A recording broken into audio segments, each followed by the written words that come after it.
जो मुझे बाद में मिलते हैं तो ये कहते हैं कि भैया चलो कम से कम किसी ने तो हमारे बारे में सोचा, वरना तो स्टूडेंट इस देश की राजनीति में कोई मुद्दा ही नहीं रह गया। किसी ने कहा है कि जिस ओर जवानी चलती है उस ओर जमाना चलता है। आप लोग फ्यूचर हैं इस देश का, आप जिधर चाहेंगे उधर देश की राजनीति चलेगी। सबसे बड़ी बात यह है कि छात्र न तो हिंदू होता है, न मुसलमान होता है, न तो सिख होता है, न ईसाई होता है।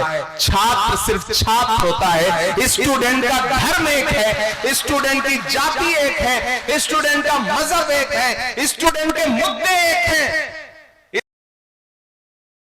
गुजारिश भी करूंगा कि आज जब जाइएगा, घर जाइएगा, तो वो पंपलेट आपके पास रहेगा, वो QR कोड जरूर स्कैन करिएगा और इस अभियान में जुड़ करके राहुल गांधी जी की इस आवाज को और मजबूती दीजिएगा, ताकि आने वाली 20 तारीख से जब देश की पार्लियामेंट का सेशन शुरू होगा तो हम सरकार की आंख से आंख मिला करके उनसे सवाल भी पूछेंगे और नरेंद्र मोदी जी से ये कहेंगे भी कि आप इस देश की शिक्षा व्यवस्था को चौपट कर रहे हैं, बर्बाद कर रहे हैं। इस देश के लाखों करोड़ों छात्र जवाबदेही तय करना चाहते हैं।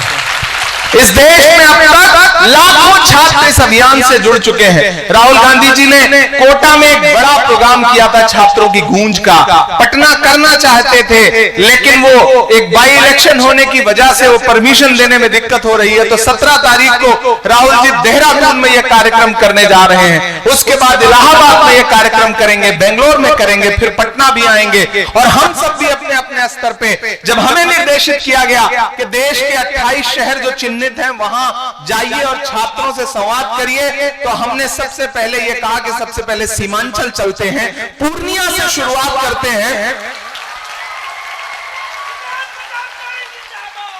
क्योंकि पूर्णिया से जो आवाज उठती है, क्योंकि पूर्णिया से सीमांचल से जो आवाज उठती है वो पूरे देश में असर रखती है। ये बिहार की मिट्टी है, ये सीमांचल की मिट्टी है। सारी दुनिया की राजनीति एक तरफ, सीमांचल की राजनीति एक तरफ, सारी दुनिया का टैलेंट एक तरफ, सीमांचल का टैलेंट एक तरफ, पूर्णिया का टैलेंट एक तरफ। और ये जो आज ये सारी कुर्सियां छात्रों से भरी हुई है, ये सबसे बड़ी कामयाबी है इस पूरी टीम की। मैं मारूफ और अली, आप दोनों लोग इधर आइए। मैं इस बात के लिए इन दोनों साथियों को मुबारकबाद दूंगा कि आपने किसी नेता को स्टूडेंट बना के नहीं बिठाया है, बल्कि आपके इस कार्यक्रम का असर है कि आज सारे नेताओं ने अपने कुर्ते पजामे उतार दिए हैं और पैंट शर्ट पहन करके आए हुए हैं। ये आपके कार्यक्रम की सफलता है कि जब बिल्कुल स्टूडेंट की तरह नेता भी है। आज आपको इस मंच पे कोई नारे नहीं दिखे, कोई फूल माला नहीं दिखी, कोई स्वागत सत्कार का कार्यक्रम नहीं, कोई सोफे नहीं लगे हैं कि 10 सोफे लगे हैं और नेताजी सोफे पर बैठे हैं और सामने छात्र बैठ के सिर्फ ताली बजा रहे हैं। हमारा ऐसा कोई मकसद नहीं था।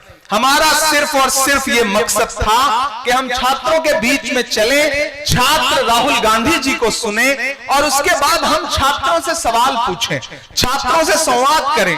आपकी जो पीड़ा है, आपकी दुआओं ने हम जैसे आपकी तरह गांव से निकले हुए बच्चों को देश की पार्लियामेंट में पहुंचा दिया है। मैं आपका रिप्रेजेंटेटिव बन के वहां बैठता हूं, मैं आपकी आवाज बन करके वहां बैठता हूं। आप मुझे मेरी शायरी के हवाले से जानते हैं, मैं आपका इमरान प्रतापगढ़ी हूं। मैं लगातार देश दुनिया के मुद्दे पर आवाज उठाता रहता हूं। मैं डरा नहीं, मैं झुका नहीं, कहीं छुप छुपा के खड़ा नहीं। जो डटे हुए हैं महाज पर मुझे उन सफों में तलाश कर। हम लगातार आवाज उठा रहे हैं अलग अलग मुद्दों पर, लेकिन एक वक्त के बाद समझ में आया कि ये सरकार बहुत सलीके से आपके बुनियादी मुद्दों से ध्यान हटाने के लिए दूसरी बातें करना शुरू कर देती है। वो एक बार एक व्यक्ति बस में चढ़ा। जब बस में चढ़ा तो टिकट काटने वाला उस आदमी के पास आया कि भाई तुम अभी नए नए यहां से बैठे हो, चलो टिकट कटवाओ, पैसे दो। उसने जब जेब में हाथ डाला तो उसका पर्स ही गायब, जेब कट चुकी थी। वो परेशान हो गया। उसने कहा कि साहब जो टिकट काटता है उससे बोला, साहब वो टिकट तो क्या बनवाऊं, मेरी तो जेब ही कट गई। तो टिकट बनाने वाले ने कहा कि तुम्हारे जैसे रोज सुबह से शाम में 10 लोग आते हैं जो ये बहाना बताते हैं कि जेब कट गई है, पैसा नहीं है, हमें इससे कोई मतलब नहीं है। या तो टिकट बनवाओ या फिर तुरंत बस से उतर जाओ, वरना हम धक्का मार करके नीचे उतार देंगे। दोनों में बहस होने लगी।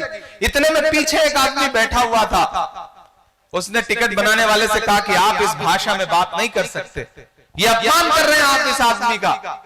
आपको टिकट बनाना है, लीजिए मैं पैसा देता हूं, आप इसका टिकट बनाइए। उसने अपनी जेब से पैसे निकाले और टिकट बनाने वाले को दिया। टिकट बनाने वाला टिकट बनाने लगा। अब पूरी बस में जितनी सवारियां बैठी थी, सबने बड़ी जोर से उस आदमी के लिए ताली बजाई कि कितना शानदार आदमी है। बाद में पता चला कि उसी ने जेब काटी थी। बिल्कुल यही इस देश की सरकार कर रही है। जिनका काम था आपको एजुकेशन देना, जिनका काम था आपके लिए ऐसा माहौल तैयार करना कि आप आराम से, आसानी के साथ इस देश का गरीब बच्चा भी आराम से पढ़ सकता, उसको इस बात की परवाह न रहती कि हमारी फीस कहां से आएगी, हमारी हॉस्टल की फीस कहां से आएगी। ये जो गांव में, छोटे छोटे गांव में बेटियां हैं, अगर ये अपने हिजाब के पीछे से कोई ख्वाब बुनती तो उस ख्वाब को पूरा करने में कोई परेशानी ना आती। यहां बैठे हुए बेटों को कोई परेशानी ना आती। ये काम था इस देश की सरकार का। लेकिन सरकार ने क्या किया?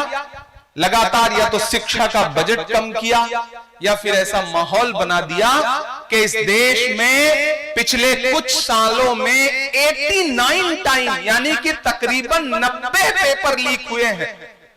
90 बार पेपर लीक हुआ है, छोटा बड़ा मिला करके। प्रतियोगी परीक्षाएं होंगी या नहीं होंगी कुछ पता ही नहीं। मैंने देश की पार्लियामेंट में भाषण देते हुए कहा था कि अपने एजेंडे की फिल्मों को टैक्स फ्री करने वाली सरकारों के पास इतनी हिम्मत नहीं है कि वो आने वाले कॉम्पिटिटिव एग्जाम के फॉर्म की फीस फ्री कर दें। ये हिम्मत नहीं है इस देश की सरकारों में। लेकिन मेरे भाई, आवाज तो उठानी पड़ेगी। आप लोगों से भी मैं अपील कर रहा हूं, आप आने वाले हिंदुस्तान का भविष्य हैं, आप भारत का फ्यूचर हैं। इसलिए राहुल गांधी जी के इस मिशन के साथ जुड़िए और जुड़ करके राहुल गांधी जी जो मुद्दे उठा रहे हैं, ये सरकार तो चाहेगी कि आप हिंदू मुसलमान पर डिबेट करें। ये मीडिया के साथी तो चाहेंगे कि ढूंढ करके एक फर्जी मौलाना बिठा लें चैनल पर, ढूंढ करके कोई एक बाबा बिठा लें और उनके बीच में मुर्गे वाली लड़ाई लड़वाएं। लेकिन नहीं, ऐसे लोगों का बहिष्कार करिए और उनसे सवाल पूछिए। जब वो आपसे कहें कि हिंदू मुस्लिम पे बात करो तो उनसे बोलो कि नहीं, हमें एजुकेशन पे बात करना है। हमें पूछना है कि पेपर लीक कैसे हो जाता है। हमें पूछना है कि प्रधानमंत्री जी इवेंट बनाने की साजिश क्यों करते हैं। अभी जब नीट का पेपर लीक हुआ तो फिर उन्होंने क्या बताया कि सेना के विमान से हम पेपर पहुंचाएंगे। मतलब तमाशा किस तरह किया जाता है। मैं तो उत्तर प्रदेश से आता हूं, वहां एक कहावत है कि डायपर बदलने से दस्त नहीं रुकते हैं।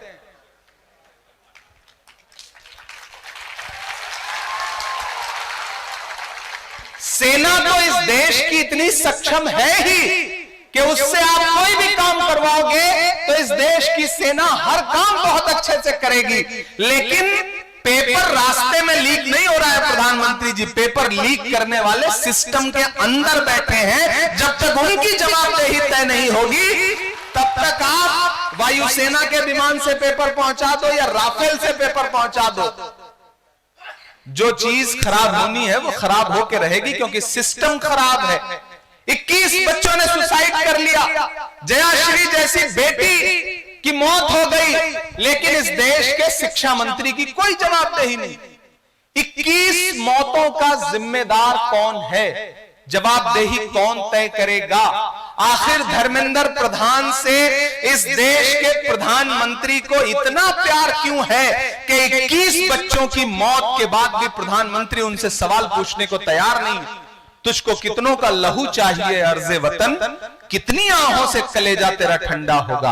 आखिर और कितने बच्चों की मौत का इंतजार कर रही है इस देश की सरकार कि उन बच्चों की मौत होगी, वो खुदकुशी करेंगे, उसके बाद देश के शिक्षा मंत्री का इस्तीफा लिया जाएगा। देश के शिक्षा मंत्री के इस्तीफे से कम पर कुछ भी मंजूर नहीं है। आने वाले संसद सत्र में पूरी कांग्रेस पार्टी राहुल गांधी जी की अगुवाई में पेपर लीक के मुद्दे पर देश की पार्लियामेंट में पुरजोर तरीके से आवाज उठाएगी और जब तक धर्मेंद्र प्रधान का इस्तीफा नहीं हो जाएगा तब तक हम सारे लोग इस सरकार को माफ नहीं करेंगे। ये आपसे वादा करते हैं, ये आपको भरोसा भी दिलाते हैं। यहां जो बच्चे बैठे हैं, ये जो स्टूडेंट्स हैं, नए सपने देखिए, नए ख्वाब बुनिए, आसमान को छूने की जिद में आगे बढ़िए। राहुल गांधी जी का विजन आपके साथ है। आप याद करो कि राहुल गांधी जी ने कहा था कि कोविड की सुनामी आने जा रही है, तब प्रधानमंत्री जी क्या कर रहे थे? बिहार का चुनाव आने वाला था तो बाटी चोखा खा करके फोटो पोस्ट कर रहे थे। लेकिन राहुल गांधी जी 2019 में मुझे याद है कि इंडिया गेट के सामने एक प्रदर्शनी लगी थी। उस प्रदर्शनी में प्रधानमंत्री जी पहुंचे थे तो बिहार का जो स्टॉल था, चूंकि चुनाव होना था 20 में, तो वो उस स्टॉल पर खड़े होकर के बाटी चोखा खा करके फोटो पोस्ट कर रहे थे। और जिस दिन उन्होंने फोटो पोस्ट की थी उसी दिन राहुल गांधी जी ने कहा था, देश के प्रधानमंत्री जी, ये इस तरह की प्रदर्शनियों में जाके फोटो पोस्ट करने के बजाय आने वाले कुछ दिनों में कोविड आने जा रहा है, कोविड की सुनामी आने जा रही है, उसकी तैयारी के लिए ध्यान दीजिए, वक्त दीजिए, वरना बहुत सारे लोग मारे जाएंगे।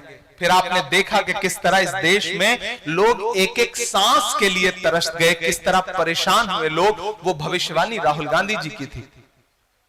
और इस देश में तमाम ऐसे मीडिया के लोग हैं, विपक्ष के लोग हैं, जो राहुल गांधी की इमेज को खराब करने के लिए ऐसा दर्शाएंगे कि राहुल गांधी जी देश के मुद्दों को अलग तरह से समझते हैं। मैं तो ये कह रहा हूं पूर्णिया में खड़ा होकर के, इस आर्ट गैलरी के ऑडिटोरियम में खड़ा होकर के, कि इस देश में असली मुद्दों को सिर्फ और सिर्फ राहुल गांधी समझते हैं।